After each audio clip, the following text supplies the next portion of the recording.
સન્માન કેવું એ પામશો મૃત્યુ પછી રવિ. સન્માન કેવું પામશો મૃત્યુ પછી રવિ. જોવા તમાશો ઈ ખુદ ને ગુજરી જવું પણ. સન્માન કેવું પામશો મૃત્યુ પછી રવિ. જોવા તમાશો ખુદ ને ગુજરી જવું પડે. એક ગામના પાદરની અંદર એમ કહેવાય કે બરોબર એક બાઇક વાળાની એન્ટ્રી થઈ. બાઇક લઈ અને એક બાઇક વાળો વટે માર્ગ હોય બરોબર એમ કહેવાય કે ગામના પાદરની અંદર દાખલ થાય અને પાદરની અંદર દાખલ થતાની સાથે ગામના પાદરમાંથી એક નનામી આવતી એને જોવા મળે. પણ બરોબર આમ નજર ઊંચી કરી, આંખ ઊંચી કરી અને જુએ છે ને તો નનામીની સાથે કોઈ માણસ નથી, ખાલી ચાર જણા, ચાર છેડે ચાર જણા. અને નનામીને ઉચકીને લઈ આવે એટલે પેલો જે બાઇક વાળો છે એ બાઇક વાળાએ ગામના પાદરે ગામના ઓટલા ઉપર બેહેલા એક વડીલને પ્રશ્ન કર્યો કે વડીલ આ શું છે, આ શું થઈ રહ્યું છે? વડીલે કીધું કે દોસ્ત તારી આંખો નથી. કારણ કે આ નનામીમાં બીજું શું થતું હોય? નનામીમાં કોઈને ક્યારે ઉપાડી અને લઈ જવામાં આવે? આ સ્મશાન યાત્રા છે. આ તો નાના બાળકને સમજણ પડી જાય. તે ક્યારેય સ્મશાન યાત્રા જોઈ નથી. આ બીજું શું હોય? આ સ્મશાન યાત્રા છે.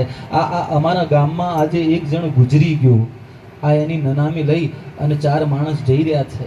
આ સ્મશાન યાત્રા છે. પેલા બાઇક વાળાએ કીધું કે એમ નહીં, એમ તો મને ખબર પડે છે કે નનામીની અંદર કોઈને ઉચકીને લઈ જતા હોય એટલે સ્મશાન યાત્રા નીકળી હોય, આ તો મને ખ્યાલ આવે છે. પણ આ જે ગુજરી ગયો એનો કોઈ પરિવાર નહોતો, એનું કોઈ કુટુંબ નહોતું, એના કોઈ સગાવાલા, એના કોઈ સંબંધીઓ એ નહોતા. કારણ કે સ્મશાન યાત્રા નીકળે તો એની અંદર તો માણસ હોય. આ સ્મશાન યાત્રાની અંદર માણસ કેમ નથી? પહેલા બાઇક વાળાએ જ્યારે આવો પ્રશ્ન કર્યો એટલે ઓટલા ઉપર બેઠેલા વડીલે જવાબ આપ્યો કે દોસ્ત, આજે માણસ એટલા માટે નથી કારણ કે આજે ગુજરી ગયો ને એ માણસ નહોતો. આજે ગુજરી ગયો એ માણસ નહોતો.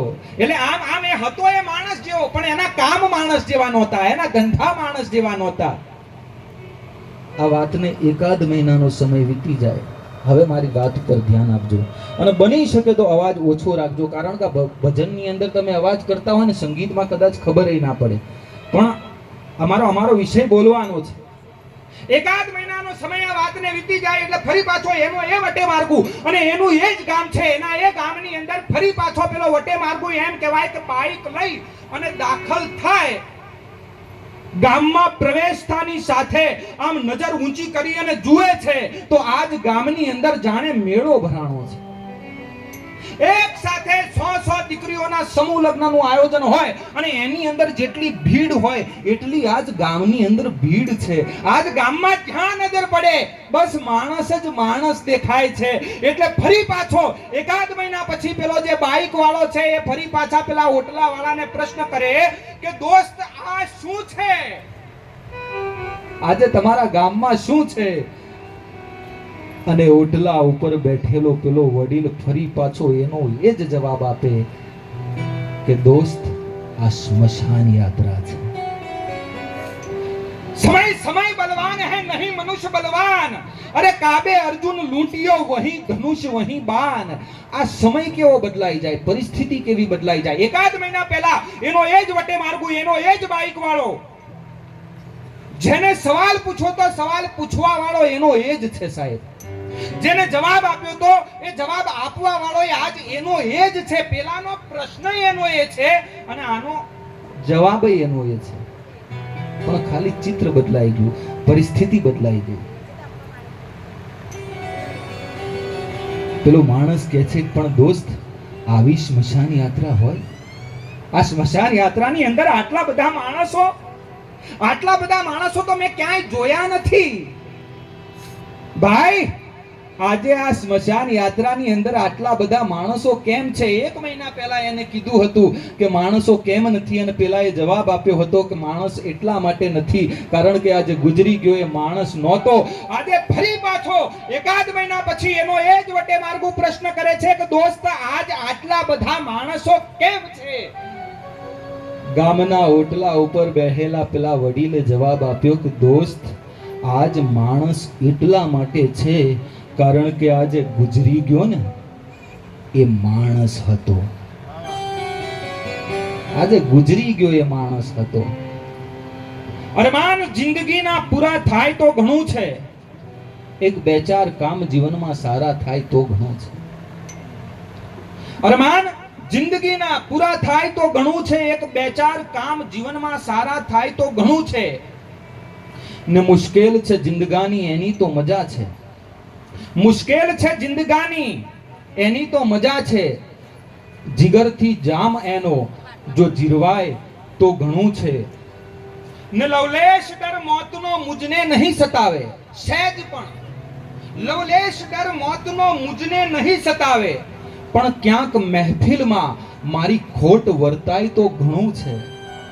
આજ મહેફિલની અંદર ખોટ વર્તાઈ રહી છે હો. આ આદરણીય પૂજ્ય જયંતિભાઈની. સૌ રડ્યા બેફામ મારા મરણ પર એ જ કારણથી, સૌ રડ્યા બેફામ મારા મરણ પર એ જ કારણથી, હતો મારો જ એ અવસર ને મારી હાજરી નહોતી. હતો મારો જ અવસર ને મારી હાજરી નહોતી. એટલે લવલેશ ડર મોતનો મુજને નહીં સતાવે, પણ ક્યાંક મહેફિલમાં મારી ખોટ વર્તાય તો ઘણું છે. ને વધુ નથી અભરખો હવે કોઈ જીવનમાં, વધુ નથી અભરખો હવે કોઈ જીવનમાં, બસ ઇજ્જતનું કફન ઓઢી અને મરાય તો ઘણું છે. ઇજ્જતનું કફન ઓઢી અને મરાય તો ઘણું છે. બાકી બાળકો જે ઢોર હોય ને એ મોટા તો કરે, ઢોરે બાળકોને મોટા કરે. ઢોર હોય ને તો એ પોતાની માટે ગુફા બનાવે, એ પોતાની માટે માળા બનાવે. બીજું બધું તો પ્રાણી એ કરી જાય. એક એમ કહેવાય કે એક રાજ દરબાર આગળથી 2-4 જણા ભેંસ તાણી અને જતા હતા.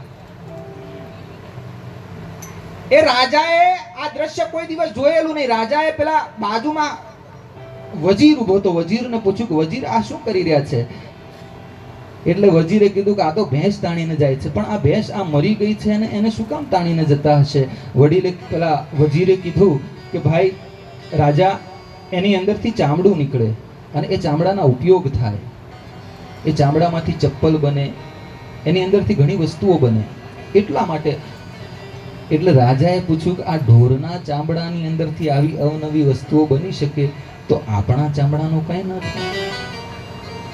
આપણે જ્યારે ગુજરી જઈએ અને આપણને એમ કહેવાય અગ્નિદાન આપવામાં આવે, આપણા ચામડાનું કઈ ન થાય. પણ પશુ કી પનિયા બને નરકા કછું ન હોત, પશુ કી પનિયા બને નરકા કછું ન હોત. નર જો ઉત્તમ કરણી કરે તો નરમે સે નારાયણ હોત. હા, આ ભજન એની માટે છે સાહેબ. અને ભાઈ શ્રી પ્રવીણભાઈએ મને વાત કરી કે પ્રવીણભાઈ ઉપર ફોન આવ્યો, આ જે ભજનનો જે કાર્યક્રમ છે એની માટે ફોન આવ્યો. એટલે પ્રવીણભાઈએ કીધું કે અમે આટલા બજેટ જો કહેવાનું ના હોય, પણ પ્રવીણભાઈએ તોય એક આંકડો આપ્યો કે આટલા અમે લઈએ છીએ અત્યારે. સામેથી જેનો ફોન હતો ને જગદીશભાઈ, હા, એને એમ કીધું 5 વધારે આપીશું. હા, આ ભાવ હોય ત્યાં ભજન થાય સાહેબ. ભાગ્ય બડો તો રામ ભજન, વખત બડો કછું દેત, અકલ બડી ઉપકાર કર, આ દેહ ધર્યા ફળ એ. અને આજકાલ ઘણા એમ કે છે કે આ મરણ પાછળ ખર્ચો શું કામ? પણ હું એવું કહું છું કે ખર્ચો જે છે ને એ મરણ માટે છે જ નહીં સાહેબ. ખર્ચો તો જીવન પાછળ છે. કારણ કે એક બાપ જો ગુજરી જાય તો એ આજે ગુજરી અને જતો રહે. એક બાપ એનું મૃત્યુ થાય તો આજે બાપનું મૃત્યુ થાય, પણ 50-50, 60-60 અને 70-70 વર્ષ સુધી એને જે તોડી નાખે એવો પ્રેમ કર્યો હોય સાહેબ, એ પ્રેમનું થોડું મૃત્યુ થાય, એ પ્રેમ થોડો ગુજરી જાય. આ ભજન તો એ પ્રેમ પાછળ છે. અને બાપ ઘણી જગ્યાએ ઘણા કાર્યક્રમોની અંદર હું કહેતો હોઉં છું કે જે ઘરની અંદર તમે રહેતા હોય એ ઘરના ખૂણે ખૂણેથી, એની ઈંટે ઈંટમાંથી જેનો પ્રેમ, જેનો પરસેવો, જેનો ઉધમ, જેનો પરિશ્રમ, જેની લાગણી, જેની ઉદારતા અને જેની દયાની સુગંધ આવતી હોય, એક એવું પાત્ર એટલે પિતા.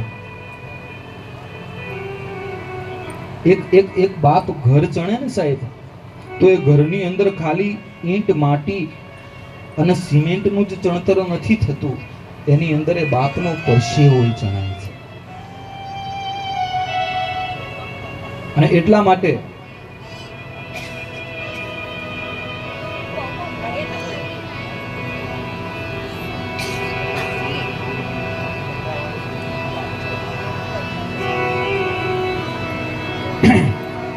મા માટે તો દુનિયાભરના કવિઓએ બહુ વાતો કરી છે, ઘણી વાતો લખી છે, પણ બાપ માટે અખાડાના મહંત ઇન્દ્ર ભારતી બાપુ એને બહુ બાપ માટે બહુ સારી વાત કરી.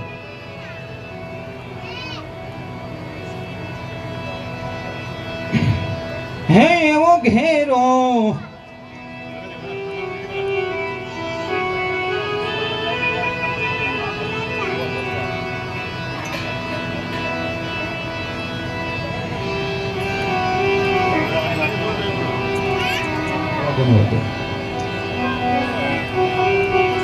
અખાડાના મહંત ઇન્દ્ર ભારતી બાપુ લખે છે બાપનો પ્રેમ કેવો હોય.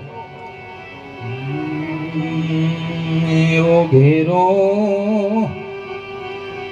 વડલો ને ઘેરી છાયડી રેલો, ઘેરા કુટુંબમાં મારો બાપ રે મીઠો રે છાંયડો તે મારા બાપનો રેલો. એવો ઘેરો ઈવડલો ને ઘેરી છાંયડી રેલો, એવી આંગણી પકડી તી મારા એ બાપની રેલો. ચાલ્યો હું તો ડગુમગુ ચાલ રે ચીલે રે ચડાઈ વોઈ તો ચાલતા રેલો. એ મને ચીલે રે ચડાઈ વોઈ તો ચાલતા રેલો. અને ટુકડામાંથી ટુકડો તો આપતા રેલો. એક બાપ મજૂરી કરતો હોય અને એ કદાચ મજૂરી કરવા માટે ગયો હોય. હમણાં આ ભાજપ અને કોંગ્રેસની જે મીટિંગો ભરાણી, આવા કાર્યક્રમો થયા, એ કોઈ કાર્યક્રમની અંદર, મીટિંગની અંદર બાપ ગયો હોય અને એ મીટિંગની અંદરથી કોઈક પડીકું મળે, કોઈક ચવાણાનું પડીકું મળે, કોઈ ગોટાનું પડીકું મળે, કોઈ બિસ્કિટનું પડીકું મળે. સંદીપભાઈ, ગરીબ બાપ હોય અને એ બાપને કદાચ કોઈક નાનું એવું પડીકું મળે ને, એ બાપ ખાય નહીં સાહેબ, એ ઘરે લઈ આવે, એના બાળકો માટે લઈ આવે કે ટુકડામાંથી ટુકડો તો આપતા રેલો. ભૂખ્યો હોવડાવ્યો નહીં દિન રાત રે મીઠો રે છાંયડો તે મારા બાપનો રેલો. અને પિતા છે એક પ્રેમ તણી ઔષધી રેલો. દર્દ કરે પલમાં બધા દૂર રે, મીઠો રે છાંયડો તે મારા બાપનો રેલો. હા, 3 દીકરા એમના તરફથી 500 રૂપિયો ભેટ મળે છે. ભગવાન એમના બાપુજીના આત્માને ભગવાન સદગતિ અર્પો એવી ભગવાનને પ્રાર્થના.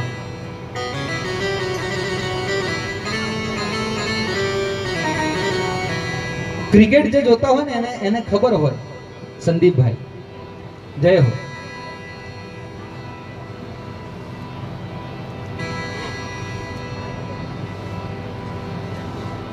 ક્રિકેટ જોતા હોય ને તો એમાં એને ખબર હોય કે ભારત અને પાકિસ્તાનની મેચ હોય, અને ભારત અને પાકિસ્તાનની મેચ હોય એની અંદર ભારતની ટીમ જે છે ને એની અંદર કદાચ સચિન ફોર્મમાં ના હોય, બરોબર રમે નહીં, એની તબિયત કદાચ બરોબર હોય નહીં, પણ એ ખાલી ટીમમાં હોય ને ભારતની, એમાં ભારતનું મનોબળ વધી જાય, જુસ્સો વધી જાય કે સચિન છે, અને પાકિસ્તાનનું મનોબળ ઘટી જાય કે સામેવાળાની અંદર સચિન છે, એની હાજરી કાફી છે. એમ આ બાપ જે છે ને સાહેબ, ઘરડો બાપ હોય અને એમ કહેવાય કે ખાટલા ઉપર પડ્યો હોય, કદાચ બોલી ના શકતો હોય, કદાચ જોઈ ના શકતો હોય, પણ એ બેઠો હોય ને સાહેબ, એની હાજરી કાફી છે. હા, પિતા રોટી है, પિતા કપડા है, પિતા મકાન है. ઓમ વ્યાસ નામના કવિની બહુ સરસ આ ગઝલ કે પિતા રોટી है, पिता कपड़ा है, पिता मकान है, पिता नन्हे से परिंदे का बड़ा सा आसमान है. पिता रोटी है, पिता कपड़ा है, पिता मकान है, पिता नन्हे से परिंदे का बड़ा सा आसमान है, और पिता है तो घर में हर पल राग है. पिता है तो घर में हर पल राग है, पिता से ही माँ की चूड़ी बिंदी सुहाग है. અને છેલ્લે કવિ લખે છે કે પિતા है तो बच्चों के सारे सपने हैं. पिता है तो बच्चों के सारे सपने हैं, और पिता है तो बाजार के सब खिलौने अपने हैं. આખું બજાર મારું છે જો મારો બાપ મારી જોડે હોય તો. અને હું તો ત્યાં સુધી કહું કે જેને બાપનો ભરોસો હોય ને સાહેબ, એનો જ ભરોસો કરજો. જેને પોતાના બાપ ઉપર ભરોસો હોય એનો ભરોસો કરજો, બાકી જેને બાપ ઉપર ભરોસો ના હોય ને એનો ભરોસો ના કરતા. કારણ કે જે લોહીના હોય ને એ જ બીજા કોઈ ના હોય, બાકી જે લોહીના ના હોય ને એ તો કોઈના ના હોય. હા, ગામડું ગામ અને ગામડા ગામની અંદરથી એમ કહેવાય કે એક બાપ 40 વર્ષનો પિતા અને એની સાથે એનો 10 વર્ષનો દીકરો, આ બે જણા એમ કહેવાય કે જંગલના અવાવરું રસ્તાની અંદરથી એક ગામથી બીજે ગામ ગામેતરું કરતા હોય. એ બાપની પાસે એક થેલી છે. ભરોસો શું હોય? એક બાપની ઉપર દીકરાનો વિશ્વાસ કેવો હોય એનો આ પ્રસંગ મારે તમને કહેવો છે. પિતા અને પુત્ર જંગલના અવાવરું રસ્તાની અંદરથી જતા હોય. પિતાની પાસે એક થેલી છે, એની અંદર બહુ કિંમતી દાગીના છે, એની અંદર બહુ કિંમતી ઘરેણા છે, જીવનભરની એ માણસની કમાણી એ થેલીની અંદર બંધ છે. પિતા અને પુત્ર થેલી લઈ અને જતા હોય. એમાં રસ્તામાં એકાદ જગ્યાએ એક કૂવો આવે. દીકરો જે છે એ કૂવો જોવાની જીદ કરે. બાપ દીકરાને કૂવો જોવા માટે લઈ જાય. આ બાપ અને દીકરો બે જણા કૂવો જોતા હોય અને એવામાં ઘટના એવી બને કે પેલો જે બાપ છે ને એના હાથમાંથી જે પેલી કિંમતી દાગીનાની ઘરેણાની થેલી છે એ છટકી જાય. એ થેલી છટકી અને સીધી પેલા કૂવાની અંદર પડે. આ બાપ હતાશ થઈ જાય, કારણ કે જિંદગી ભરની કમાણી એ થેલીની અંદર બંધ છે. દીકરાઓના લગ્ન કરવાના છે, દીકરાઓને ભણાવવાના છે, એના ઘણા સપના એ થેલીની અંદર બંધ છે. અને એ કિંમતી થેલી જ્યારે કૂવાની અંદર પડે, પેલો બાપ નિરાશ થઈ જાય. નિરાશ થઈ અને આમ તેમ એમ કહેવાય કે ફાંફા મારે.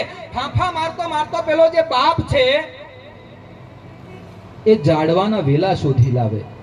અને ઝાડવાના વેલાઓને શોધીને એ ઝાડવાના વેલાઓની અંદરથી એ બાપ એક નાનકડી દોરડું, એક નાનું એવું દોરડું, એક નાની એવી રસ્સી તૈયાર કરે. હવે એ રસ્સી તૈયાર કરી, એ દોરડું તૈયાર કરી અને એ બાપ જે છે એ દોરડાની તપાસ કરે છે. તો એ દોરડું એટલું મજબૂત નથી કે એક 40 વર્ષના પુખ્ત વયના પુરુષનું વજન સહન કરી શકે. દોરડું એટલું મજબૂત નથી. એટલે આ બાજુમાં ઉભેલા પોતાના દીકરાને એ કહે છે બાપ કે બેટા, મારો વજન આ દોરડું સહન નહીં કરી શકે, તું કૂવામાં ઉતરીશ મારી જગ્યાએ. દર્દ જે હોય છે દિલના એ આવીને બાર બોલે છે, રહો જો મૌન તો આંખેથી અશ્રુની ધાર બોલે છે. દર્દ જે હોય છે દિલના એ આવીને બાર બોલે છે, રહો જો મૌન તો આંખેથી અશ્રુની ધાર બોલે છે. અને ફકીરે હાલ જોઈ પરખ કરશો નહીં નાજીર, જે સારા હોય ને એના તો બધાય સંસ્કાર બોલે છે. જેના સંસ્કાર ઉજળા હોય, જેના લોહી ઉજળા હોય ને એને કેવું ન પડે કે તમે મા બાપનું માનો. આજે કદાચ એક નાના બાળકને તમે બજારમાં મોકલવું હોય ને, એક પડીકું લાવવા માટે, કોઈ ખાંડ લાવવા માટે, કોઈ દૂધ લાવવા માટે, કોઈ છાશ લાવવા માટે, તો બાળક ના પાડી દે કે ના હું નહીં જાઉં. એક 2 રૂપિયા આપો ને તો જાય. 10 વર્ષનો દીકરો, એનો બાપ એને કહે છે કે બેટા તું ઉતરીશ કૂવામાં. એ દીકરો કહે છે કે હા બાપુજી હું ઉતરું. દોરડાની મદદથી ટૂંકમાં વાત કરી દઉં. એ દીકરો જે છે એને કૂવાની અંદર ઉતારવામાં આવે. દીકરો કૂવાની અંદર ઉતરી, કૂવાની અંદરથી પેલી જે કિંમતી થેલી છે દાગીનાની, ઘરેણાની, એ થેલીને લઈને બહાર આવે. પણ આ જે ઘટના છે એ રસ્તાથી જનારો એક વટે માર્ગું જોઈ જાય. એ વટે માર્ગું આ ઘટનાને જુએ એટલે એ વટે માર્ગું જે છે એ આવી અને પેલો જે બાપ છે બાપને ઠપકો આપે છે કે દોસ્ત, તારી અંદર બુદ્ધિ નથી? તું એક આ થેલી માટે તું તારા દીકરાને કૂવામાં ઉતારે છે? અને તને રૂપિયા વાળા છે કે તારો દીકરો વાળો છે? અને એવું તો શું છે આ થેલીની અંદર કે જેની માટે તું તારા દીકરાને કૂવામાં ઉતારે છે? બાપને ઠપકો આપતો પેલો જે વટેમાર્ગુ છે એ પેલા દીકરાને ઠપકો આપે કે બેટા, આ તારા બાપની તો બુદ્ધિ બગડી છે. બેટા, તારા બાપને તો અક્કલ નથી, પણ બેટા તે તારા બાપની વાત માની કેમ? તું કૂવામાં ઉતર્યો કેમ? બેટા, આ આવડો 20 ફૂટનો ઊંડો કૂવો, આ કૂવામાં ઉતરતા તને ડર ન લાગ્યો? તને બીક ન લાગી? અને ત્યારે આ દેશની માટીનો એ 10 વર્ષનો જે દીકરો છે પેલા વટે માર્ગુને જવાબ આપે છે, અને હરિયલ ઘરે નો હોય ફળિયામાં કુંજરડા ફરે. હરિયલ ઘરે નો હોય અને ફળિયામાં કુંજરડા ફરે, પછી એને વયની વાટ્યું ન હોય. ઈ કેહર બચ્ચાને કાગડા, જેના લોહી ઉજળા હોય, જેના સંસ્કાર ઉજળા હોય, એ તો પછી બાપનો ઓર્ડર હોય એટલે યમરાજ આવી જાય ને તોય ટકરાઈ જવું છે સાહેબ. બાપનો આદેશ માનવાની, બાપની વાત માનવાની, જેને આદત પડી હોય, બાપ ઉપર જેને ભરોસો હોય, બાપ ઉપર જેને વિશ્વાસ હોય. પેલો વટે માર્ગુ કહે છે કે દીકરા, તને ડર ન લાગ્યો? અને ત્યારે આ દેશની માટીનો એ 10 વર્ષનો દીકરો કહે છે કે કાકા, ડર તો મને બહુ લાગ્યો. કાકા, બીક તો મને ઘણીએ લાગતી હતી. મને ખબર હતી કે આ 20 ફૂટનો ઊંડો કૂવો, આ કૂવાની અંદર કોઈક એરું હોય, કોઈ જંગલી જનાવર હોય, એ ડંખ મારે, એ કરડી જાય, આ કાચા વેલાની રસ્સી કદાચ તૂટી જાય. ડર તો મને ઘણોય લાગતો તો, બીક તો મને ઘણી લાગતી હતી. પણ એક નજર જ્યારે મેં ઉપર કરી, એક નજર જ્યારે મેં મારા બાપ સામે કરી, અને ત્યારે મને થયું કે દોરડાના છેડા જો મારા બાપના હાથમાં હોય તો પછી જગતની તાકાત નથી કે મારું રૂવાટું ખાંડું કરી શક્યું. હે, શબ્દ એક શોધું ત્યાં સંહિતા નીકળે.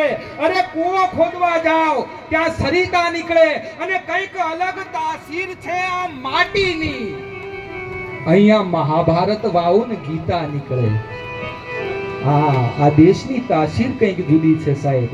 અને ડોક્ટર બી.આર. આંબેડકર એમ કહે છે કે I am a first Indian and I am a last Indian. એટલે મારે કહેવું છે સાહેબ, હું આ દેશની માટીનો દીવાનો છું. અને આજે ઘણાય ટેગ આપે છે કે Ahmedabad city is world heritage site, Kalibangan is world heritage site, Dholavira is world heritage site. પણ મારું એવું માનવું છે કે India is world heritage site. આ જે દેશ છે ને એ વિશ્વની વસાહત છે. આ દેશ વિશ્વની ધરોહર છે. અરે જ્યારે દુનિયાના લોકોની પાસે પોતાનો કક્કો નહોતો, પોતાની બારાખડી નહોતી ને, ત્યારે આ દેશ ઉપનિષદ આપતો હતો, ત્યારે આ દેશ શાસ્ત્ર ઉપર શાસ્ત્ર આપતો હતો. આ એ દેશ છે. શબ્દ એક શોધું ત્યાં સંહિતા નીકળે, કૂવો ખોદવા જાઓ ત્યાં સરિતા નીકળે, અને કંઈક અલગ તાસીર છે આ માટીની. અહીંયા મહાભારત વાવો અને ગીતા નીકળે. અને હજી એ દબકે છે ઘણી લક્ષ્મણની રેખાઓ, હજી એ ધબકે છે ઘણી લક્ષ્મણની રેખાઓ, કે જ્યાંથી રાવણ જેવા બીતા બીતા નીકળે. અને જનક જેવો કોઈ ખેડૂ આવી અને હળ ચલાવે તો હજી આ માટીમાંથી એક સીતા નીકળે. શબ્દ એક શોધું ત્યાં સંહિતા નીકળે. આ બાપ અને દીકરાના પ્રેમની વાત કરીને એક નાનકડી વાત, પછી અમે અહીંયાથી શ્રદ્ધાંજલિની રજૂઆત કરીશું. પણ બાપ અને દીકરાના સંબંધની વાત કરી છે, તો બાપ અને દીકરીનો સંબંધ એ પણ એવો જ સંબંધ. હા, અને જગતના તમામ સંબંધો એક બાજુ, એક ભાઈ બહેનનો સંબંધ હોય, એક પિતા પુત્રનો સંબંધ હોય, એક પતિ પત્નીનો સંબંધ હોય, એ તમામ સંબંધો એક બાજુ. પણ એક બાપ અને એની દીકરીનો જે સંબંધ છે ને, હા, આ સંબંધ જગતમાં તમને ક્યાંય જોવા ના મળે. અને આ બધું તમને જોવા મળે ને તો આ ભારતમાં જ જોવા મળે પાછું. કારણ કે આ દેશની અંદર ખાલી ઘઉં અને બાજરો જ નથી પાકતા, આ દેશની અંદરથી સંબંધો પણ પાકે છે. હા, એક ગામડું ગામ, આ નાનકડો આટલો પ્રસંગ તમે બધાય શાંતિથી સાંભળો, અને પછી અમારે અહીંયાથી ભજનની શ્રદ્ધાંજલિની રજૂઆત કરવાની છે પૂજ્ય જયંતિ બાપાની. અને હું તમને 100% કહું, કોઈ એવો માણસ હોય કે જે ગોળિયાની અંદર, અરે જેનો જન્મ થતાની સાથે, દરેક માણસનો જન્મ થાય ને એટલે બાળક રડે. માના ઉદરમાંથી જેનો જન્મ થાય એ બાળક રડે. આ બહેનોને બધાને ખબર હોય, માતાઓ બહેનોને.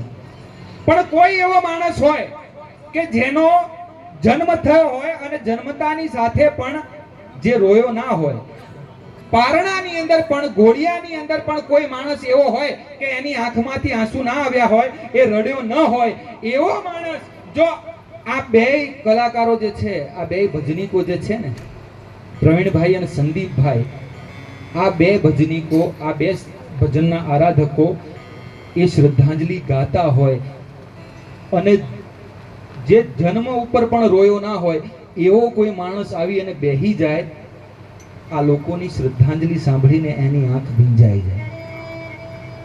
આ એટલા માટે મેં કીધું કે શ્રદ્ધાંજલિના આવા જે કાર્યક્રમો છે ને, આ બેનાથી સારા કોઈ નહીં કરતું હોય સાહેબ. એટલે શ્રદ્ધાંજલિ તમે બધાય શાંતિથી શ્રદ્ધાંજલિની અંદર સાથ આપજો. અને ફૂલહાર લાવ્યા હોય તો એ પણ વિધિ તમે કરી શકો છો. નામાવલી તૈયાર કરી અને મોકલાવી દેજો. એક નાનકડો પ્રસંગ, બાપ અને દીકરાના પ્રસંગની વાત કરી, પણ બાપ અને દીકરીનો પ્રસંગ પ્રેમ કેવો હોય. ગામડું ગામ છે અને એ ગામની અંદર એક બાપ શિક્ષકની નોકરી કરે. એની પત્ની નથી, પત્નીનું અવસાન થયું છે. બાપને એક દીકરી છે અને એની એ દીકરીની 10 વર્ષની ઉંમર છે. પણ એમ કહેવાય કે 10 વર્ષની દીકરી એટલી બધી સમજદાર, એટલી બધી સમજણી. બાપ શાળાની અંદર શિક્ષકની નોકરી કરે, ઘરેથી નોકરીએ જવા તૈયાર થાય એટલે બાપને પાણીનો ગ્લાસ આપી પાણી પીવડાવી અને શાળાએ મોકલે. શાળામાંથી બાપ પાછો આવે એટલે દીકરી પાણીનો ગ્લાસ લઈને ઊભી હોય. દીકરી બાપને પોતાની સાથે બેસાડી બાપની જોડે પ્રેમથી વાત કરે. બાપનો આખો થાક ઉતરી જાય એ દીકરીની સાથે વાત કરતા કરતા. એટલી સમજણી દીકરી, એટલી વાહલી દીકરી. પણ બનવા કાળ બને એવું કે એ જે નાની દીકરી છે 10 વર્ષની ઉંમરે, એ દીકરીને બીમારી લાગુ પડે અને બીમારીની અંદર એ દીકરીનું મૃત્યુ થાય. પેલા શિક્ષકે પત્નીને તો ગુમાવી છે, પણ આજ દીકરીને ગુમાવે. દીકરીને ગુમાવ્યા પછી એ શિક્ષકને એટલો બધો આઘાત લાગે, એને એટલી બધી વેદના થાય, એને એટલું બધું કલ્પાંત થાય કે એ જે શિક્ષક છે ને એના આંખના આંસુ રોકાય નહીં. આ વાતને એકાદ મહિનાનો સમય થઈ જાય, એ શિક્ષકને એના સગાવાલા હોય, સંબંધીઓ હોય, એ બધા આવી અને સમજાવે. એની શાળાનો જે સ્ટાફ છે, શાળાના જે મિત્રો છે, એ સમજાવે કે આવું તો બધાની સાથે બને, જે આવે છે એને જવું પડે, અને આ તો કુદરતનો ક્રમ છે. આમાં હોય આપણને દુઃખ હોય, પણ એક સમય થાય ને એટલે સંભળી જવું પડે. આ બધા લોકો આવી અને શિક્ષકને બહુ સમજાવે, પણ એક મહિનાનો સમય થઈ જાય, એકાદ મહિનાના વાણા વહી જાય, પણ પેલો જે શિક્ષક છે એની આંખના આંસુ સુકાય નહીં. એ બાપ શાળાએ જવાનું બંધ કરી દે, નોકરી બંધ કરી દે, ઘરેથી તૈયાર થઈને નીકળે નહીં, ઘરમાં ને ઘરમાં. ગામના લોકો બહુ સમજાવે, પણ એ બાપ રોવાનું બંધ ન કરે. એકાદ મહિના સુધી દીકરીની યાદ કરી અને એ બાપ જે છે એમ કહેવાય કે રડતો રડતો એક રાત્રિએ સૂઈ જાય, એની આંખ મીંચાઈ જાય, અને મહિના પછી એ બાપને સ્વપ્ન આવે, અને એ સ્વપ્નની અંદર એ બાપને સ્વર્ગનું સપન આવે. સ્વપ્નની અંદર એ જોવે છે તો બાપ પોતે સ્વર્ગમાં ગયો છે. સ્વર્ગની અંદર 10 દીકરીઓ આમ લાઈનસર, જે પરી જેવા કપડા કહેવાય ને, પાંખવાળા, એવા પરીઓ જેવા કપડા પહેરી અને 10 નાની નાની દીકરીઓ ઊભી છે. એ 10 દીકરીઓના હાથની અંદર એક મીણબત્તી છે. પણ બરોબર આમ નજર ઊંચી કરી અને પેલો બાપ જુએ છે તો એ 10 દીકરીઓની અંદર એક દીકરી જે છે એની પોતાની છે, અને 10 દીકરીઓની અંદરથી પેલી જે 9 દીકરીઓ છે એના હાથમાં જે મીણબત્તી છે એ સળગતી છે, અને પોતાની જે દીકરી છે એના હાથમાં જે મીણબત્તી છે એ બુઝાયેલી છે, એ સળગતી નથી. એટલે બાપ એની દીકરીને પૂછે છે કે બેટા, સ્વર્ગની અંદર તને કોઈ તારી મીણબત્તી પ્રગટાવી નથી દેતું? તારી મીણબત્તી તને કોઈ ધરી નથી આપતું? કેમ તારી મીણબત્તી ઓલવાયેલી છે? બીજી બધી તારી બેનપણીઓ છે, જે સહેલીઓ છે, એની મીણબત્તીઓ સળગી રહી છે, તારી મીણબત્તી બુઝાયેલી કેમ છે? અને ત્યારે એ નાનકડી 10 વર્ષની દીકરી પોતાના બાપને કહે છે કે પપ્પા, મીણબત્તી તો ઘણાય મને પ્રગટાવી આપે, આ મારી બેનપણી રહીને, આ મારી સહેલીઓ ઘડીએ ઘડીએ આ મીણબત્તીને પ્રગટાવી આપે છે, પણ પપ્પા, હું જ્યારે નીચે નજર કરું છું અને મારી નજર તમારા ઉપર પડે છે, હું નીચે નજર કરી અને જોઉં છું તો પપ્પા તમે રડતા હોવ છો, તમારી આંખની અંદર આંસુ હોય છે, અને તમારી આંખના આંસુ જોઈ મને રડવું આવે છે, હું રડી પડું છું, અને મારી આંખની અંદરથી જે આંસુના ટીંપા પડે છે એ ટીંપા આ મીણબત્તીની ઉપર પડે છે, ને એટલા માટે મીણબત્તી બુઝાઈ જાય છે. પપ્પા, તમે રોવાનું બંધ કરો ને તો જ મારી મીણબત્તી સળગે. 1 મહિના પછી દીકરી સ્વપ્નમાં આવે અને એમ કહેવાય કે બાપની આંખ ઉઘડી જાય. એ બાપ જે છે એ સવારે બરોબર તૈયાર થઈ અને નોકરી કરવા માટે નીકળે, આખું ગામ જોતું રહી જાય કે 1 મહિના પછી આ માણસને શું થયું. બરોબર ટાઈમસર એ નોકરી કરે, અને આજીવન એ માણસ આ પ્રસંગ પછી જ્યાં સુધી એ જીવે છે એની આંખમાં એક પણ આંસુ, આજીવન માટે એની આંખમાં આંસુ આવતું નથી. ટૂંકમાં મારે જે વાત તમને કરવી છે કે આ દીકરીનો પ્રેમ કેવો છે સાહેબ,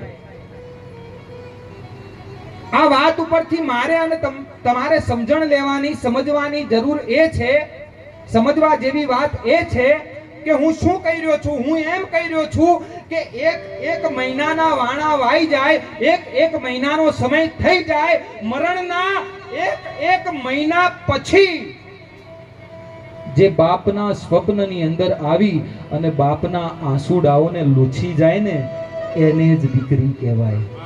હા, 1 મહિને જે પાછી સ્વપ્નમાં આવી અને બાપના આંસુડા લૂછી જાય, એનું નામ દીકરી.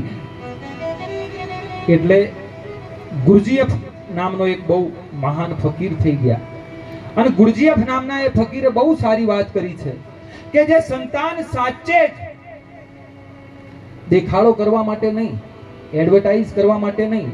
ઘણા એમ કે આ ભજનની અંદર જે ખર્ચા કરે એ બધા ખોટા છે, અને લોકો દેવા કરી અને ભજન કરે છે, આવી વાતો કરે છે લોકો. પણ હું એમ કહું છું સાહેબ, દેખાડો કરવા માટે, એડવર્ટાઇઝ કરવા માટે જો તમે ખર્ચો કર્યો હોય તો પાડોશીએ આવું કર્યું એટલે હું આવું કરું, આવું બતાવવા માટે ખર્ચો કર્યો હોય તો બરોબર છે, ખોટો છે. પણ બાપ માટે કે મા માટે જેને ભાવ છે, જેના હૃદયમાં પ્રેમ છે, અને એ જે ખર્ચા કરે. લોકો એમ કે છે કે દેવું કરી અને લોકો ભજન કરે છે. જો તમે એમ કહેતા હોય કે બાપ માટે લોકો દેવું કરી અને ભજન કરે, તો મારે એવું કહેવું છે, હું એવું કહીશ કે આ દુનિયાની અંદર એવા દીકરા પણ બહુ ઓછા હોય છે કે જે પોતાના બાપ પાછળ દેવા કરી શકે, જે પોતાની મા માટે દેવા કરી શકે. આવા સંતાનો આ દુનિયાની અંદર બહુ ઓછા હોય છે. અને એટલા માટે ગુરજીએફ નામનો એ સંત કહે છે કે જે દીકરો કે જે દીકરી, જે સંતાન સાચે જ પોતાના મા બાપને ચાહે છે ને, એ સંતાન સંત છે. અને પરિવારને છોડી, કુટુંબને છોડી અને એક માણસ એમ કહેવાય કે જંગલમાં જાય, એને જો આપણે સંત કહેતા હોય, એને જો આપણે સાધુ કહેતા હોય, તો પેટે પાટા બાંધી મજૂરી કરી અને પોતે મેળવેલી તમામ સંપત્તિ, પોતે કમાયેલી તમામ મિલકત પોતાના સંતાનોના નામે કરી અને મોતનું કફન ઓઢી અને જે માણસ સૂઈ જાય છે, એ બાપ પણ તો એક સંત છે, એ બાપ પણ તો એક સંન્યાસી છે. અને એ બાપ માટે